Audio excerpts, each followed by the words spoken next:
mga ka-trending, welcome back to ZK Trend.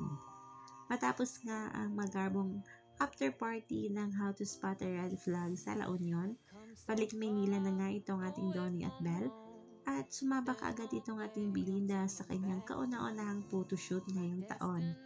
Nagbahagi nga ang ilang mga makeup artist at stylist ni Belle sa kanyang naging photoshoot ngayon. Sobrang sipag naman ni Belle Mariano na kahit nga kagagaling lang sa Lock and Fitting sa La Union ay kagad nga itong sumabak sa isang photoshoot na maraming nasasabi na ito ay endorsement shoot ngayong taon na ito ni Belle. At itong ating Donnie naman ay spotted nga ngayong araw na fresh at napaka-pogi pa rin tingnan.